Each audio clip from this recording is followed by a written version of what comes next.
దీనికి సంబంధించినటువంటి historical background తెలుసుకుందాం. బిస్టెక్ నేను ఎం అని రాయట్లేదు, మీరేం కన్ఫ్యూజ్ కావద్దు.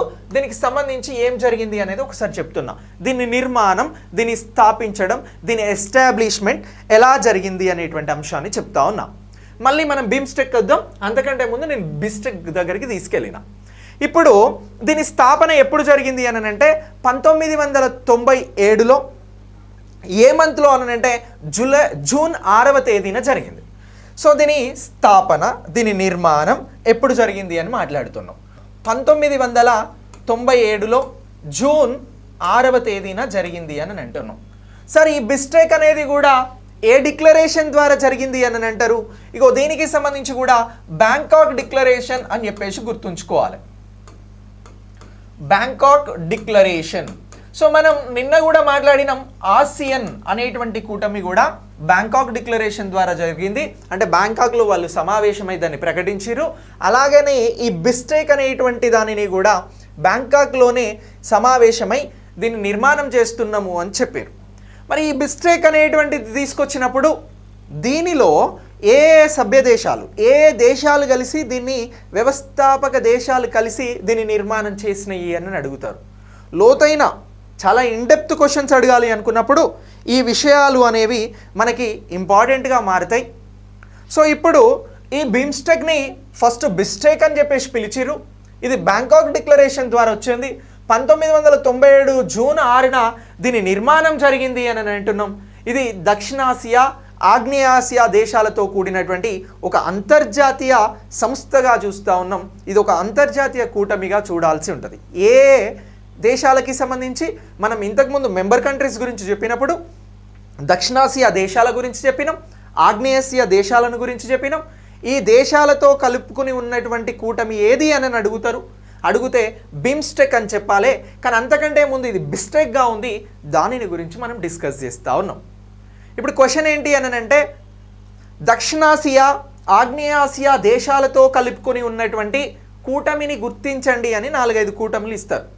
సార్క్ ఇస్తారు, బిమ్స్టెక్ ఇస్తారు, అలాగే మనం నిన్న మాట్లాడినటువంటి ఆసియన్ కూటమి గురించి ఇస్తాడు, పైవన్నీ అని కూడా అంటాడు. కానీ మనం చాలా క్లియర్గా చెప్పాల్సింది బిమ్స్టెక్ అనేటువంటి కూటమి గురించి. సో ఇలా ఈ కూటమి అనేది ప్రారంభమైంది 1997 జూన్ 6న బ్యాంకాక్ డిక్లరేషన్ ద్వారా అని అంటున్నాం. మరి ఈ బ్యాంకాక్ డిక్లరేషన్ చేసుకున్నప్పుడు ఏ ఏ దేశాలు సమావేశమైనవి అనేది ఇన్డెప్త్గా అడిగేటువంటి క్వశ్చన్. సో అప్పుడు 4 దేశాలు దీన్ని కలిసి ఏర్పాటు చేసుకోవడం జరిగింది. ఆ 4 దేశాల పేర్లేంటి అని అంటే, ఒకటి మన దేశం అంటే భారత్, రెండోది బంగ్లాదేశ్, మూడవది శ్రీలంక, నాలుగవది థాయిలాండ్.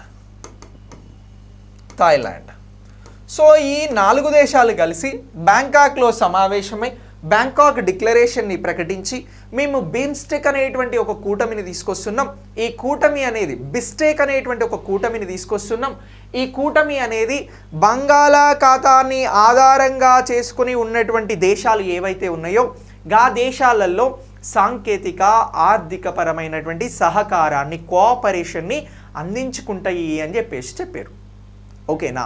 సో ఇలా ఈ బిస్టెక్ అనేది మనకి 1997 జూన్ 6న ఏర్పాటయింది.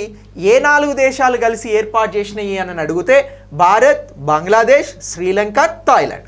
ఏ డిక్లరేషన్ ద్వారా ఏర్పాటు చేసినాయి అని అంటే బ్యాంకాక్ డిక్లరేషన్ అని చెప్పేసి గుర్తుంచుకోవాలి. ఓకేనా సార్? మరి ఇందులో మయన్మార్, నేపాల్, భూటాన్ ఎప్పుడు చేరినాయి అనేది చెప్తే ఆ 7 దేశాలు ఎలా వచ్చినాయో తెలుస్తుంది మనకు. 1997 ఈ జూన్ 6న ఇందులోకి ఈ జూన్ 6న దీని నిర్మాణం జరిగిన తర్వాత ఇదే 1997 డిసెంబర్ 22న ఎప్పుడు అని అంటున్నాం, డిసెంబర్ 1997 డిసెంబర్ 22న ఇందులో ఎవరు జాయిన్ అయ్యారు అని అంటే మయన్మార్ అనేది జాయిన్ కావడం జరిగింది. ఏ దేశం జాయిన్ అయింది అని అంటున్నాం? మయన్మార్. బిమ్స్టెక్కి సంబంధించినటువంటి అంశాలు ఒక 4-5 ఇచ్చి అందులో మయన్మార్ జాయిన్ అయినటువంటి అంశం కూడా అడుగుతాడు. అడిగినప్పుడు మనకు ఈ పాయింట్ అనేది ఇంపార్టెంట్. ఇది ఎప్పుడు జాయిన్ అయింది అని అంటున్నాం? ఈ బిస్టెక్ అనేటువంటిది ఏర్పాటైన తర్వాత ఒక 6 నెలలకి డిసెంబర్ 22న అదే సంవత్సరం 1997లో మయన్మార్ అనేది వచ్చి చేరింది అని అంటున్నాం. మరి ఇలా మయన్మార్ చేరిన తర్వాత ఈ బిస్టెక్ని కాస్త ఏమన్నారు అని అంటే బీమ్స్టెక్గా మార్చడం జరిగింది. ఇగో ఇప్పుడు వచ్చింది పేరు, అదే ఏంటి అని అంటే బీమ్స్టెక్ అని అంటున్నాం. మయన్మార్ చేరికతో దీన్ని బీమ్స్టెక్ అని చెప్పేసి పిలవడం జరిగింది. ఓకేనా? ఎవరి చేరికతో అని బీమ్స్టెక్ అని పిలిచిరు అని అంటారు? మయన్మార్ చేరికతో పిలిచిరు. మయన్మార్ ఎప్పుడు చేరింది? సేమ్ ఎప్పుడైతే ఏ సంవత్సరం అయితే బిస్టెక్ అనేది ప్రారంభమైందో అదే సంవత్సరం డిసెంబర్ 22న మయన్మార్ చేరిన తర్వాత బిస్టెక్ కాస్త బీమ్స్టెక్ అయ్యింది. ఈ అంశాన్ని గుర్తుంచుకోండి. ఓకేనా? బిస్టెక్ అనేది ఫస్ట్ బ్యాంకాక్ డిక్లరేషన్ ద్వారా 1997 జూన్ 6న ఏర్పాటైంది. ఇది కాస్త 1997 డిసెంబర్ 22న మయన్మార్ చేరికతో బీమ్స్టెక్గా మారింది అనేటువంటి అంశాన్ని మనం గుర్తించాల్సి ఉంటుంది. ఓకేనా?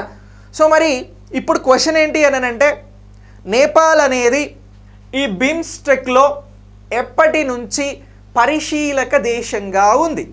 అబ్జర్వర్ కంట్రీస్ అని మనం మాట్లాడినాం కదా షాంఘై కోఆపరేషన్కి ఆసియన్కి సంబంధించినటువంటి అంశాలలో. అలానే నేపాల్ అనేది బీమ్స్టెక్కి అబ్జర్వర్ కంట్రీగా ఉంది. ఎప్పటి నుంచి ఉన్నది అని అడుగుతున్నా నేను. 1998లో నేపాల్ అనేది అబ్జర్వర్ కంట్రీగా బీమ్స్టెక్లో చేరడం జరిగింది. ఇప్పుడు నేను నేపాల్ గురించి చెప్తా ఉన్నా. సో నేపాల్ అనేది ఎప్పుడు చేరింది అని మాట్లాడుతున్నాం. నేపాల్ చేరే కంటే ముందు అంటే ఈ కూటమి ఏర్పాటైన తర్వాత ఒక సంవత్సరానికి 1998లో పరిశీలక దేశంగా జాయిన్ అయ్యింది. ఎలా జాయిన్ అయింది? పరిశీలక దేశం, అబ్జర్వర్ కంట్రీగా జాయిన్ అయినటువంటి దేశం ఏది? శ్రీలంక అనేది పరిశీలక దేశంగా మనకి బిమ్స్టెక్ అనేటువంటి కూటమికి 1998లో వచ్చింది అని మాట్లాడుతున్నాం.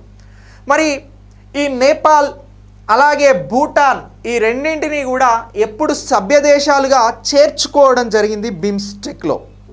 2004లో నేపాల్ని భూటాన్ని బిమ్స్టెక్లో భాగస్వామ్య దేశాలుగా చేయడం జరిగింది, అంటే మెంబర్స్ కంట్రీగా చేయడం జరిగింది. ఇగో ఈ పాయింట్ కూడా ఇంపార్టెంట్. నేపాల్ గురించి 2 పాయింట్లలో క్వశ్చన్ అడుగుతారు. ఆ 2 పాయింట్లలో ఎలా అడుగుతారు అనేది మనం డిస్కస్ చేద్దాం. అంతకంటే ముందు ఏమంటున్నాము అని అంటే నేపాల్ అలాగే భూటాన్ ఈ రెండింటినీ కూడా మెంబర్స్ కంట్రీగా ఎప్పుడు ప్రకటించారు అని అంటే 2004లో తీసుకోవడం జరిగింది. అంటే 2004లో బిమ్స్టెక్ కూటమిలో సభ్య దేశాలుగా చేరినటువంటి 2 దేశాలను గుర్తించండి అని చెప్పేసి ఇక్కడ ఉన్నటువంటి 7 దేశాలను కూడా ఆప్షన్స్లో ఇస్తాడు. రెండింటిని కలిపిస్తాడు. మనం గుర్తుంచుకోవాల్సింది నేపాల్ అండ్ భూటాన్ అని చెప్పేసి గుర్తుంచుకోవాలి. నేపాల్ అండ్ భూటాన్ అనేవి 2004లో బిమ్స్టెక్ కూటమిలో సభ్య దేశాలుగా మెంబర్స్ కంట్రీగా జాయిన్ అయ్యాయి. ఈ రెండింటి చేరికతో అంతకుముందు మయన్మార్ చేరికతో ఉన్నటువంటి 4 దేశాలు కలుపుకొని మొత్తం వీటి సంఖ్య 7 దేశాలకు మారింది.